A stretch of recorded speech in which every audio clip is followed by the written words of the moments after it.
Chapter 18: Restitution and Healing, Building a Nation Whole Again.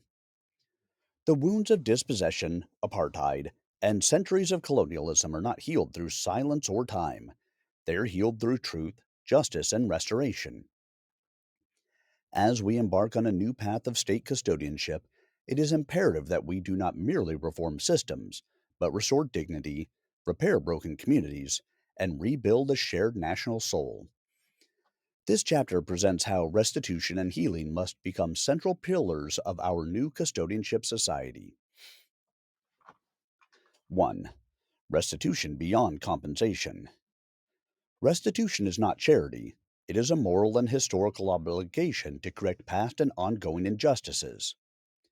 Key dimensions of restitution: land redistribution as the first form of justice, not based on market value, but on the principle of rightful return. Restore access to ancestral lands, grave sites, sacred areas, and heritage zones. Offer land use rights, cooperative ownership, and long term security of tenure to displaced and landless communities.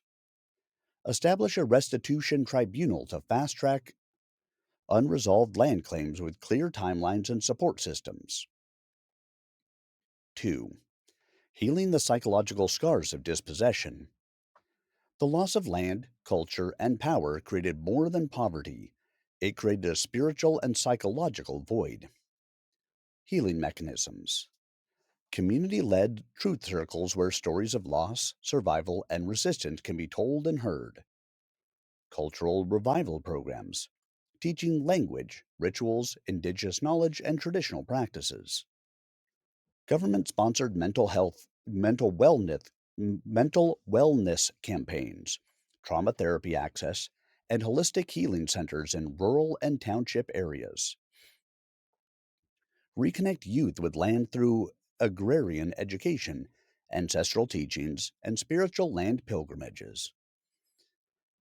3. Restorative justice for economic crimes. The apartheid and colonial economy was built on theft of minerals, labor, and lives. Justice demands reckoning and accountability. Restorative actions. Create a Truth and Economic Justice Commission to expose how specific corporations, families, and political networks benefited from oppression. Design reparations mechanisms funded by those who profited through taxes, contributions to public funds, or direct land return. Involve churches, mining houses, banks, and universities in moral reparations, including education, housing, and memorial projects.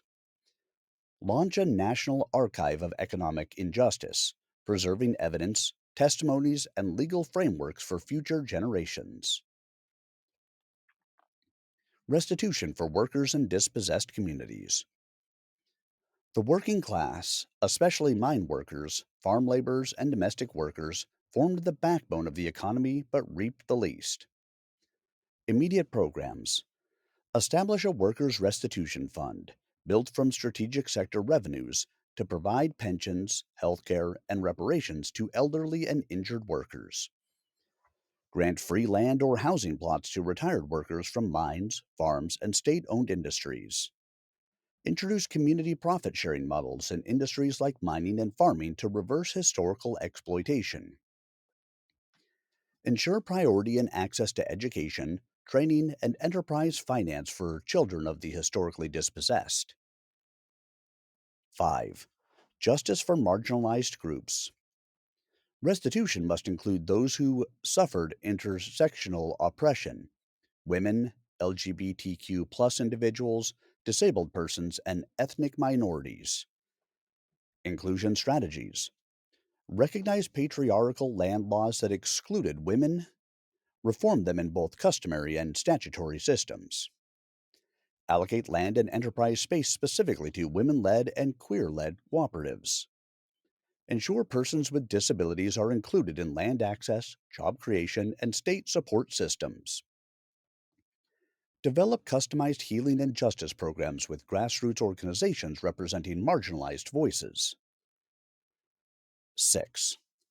Memorialization and national memory. We must remember so that we do not repeat. Memorialization is a form of restitution. It honors those who fought, those who died, and those who were erased. Legacy building actions. Build monuments and living museums on expropriated land to tell the true stories of resistance, land struggles, and hope. Rename roads, towns, and landmarks with names that reflect Indigenous heroes, freedom fighters, and historical truth. Establish annual days of remembrance and restoration tied to land and labor history. Fund art, theater, literature, and film projects that express the pain and vision of a people reclaiming their soul. 7. Restitution as a generational promise. Restitution is not only about today's poor, it is a sacred promise to unborn generations that justice will define their inheritance.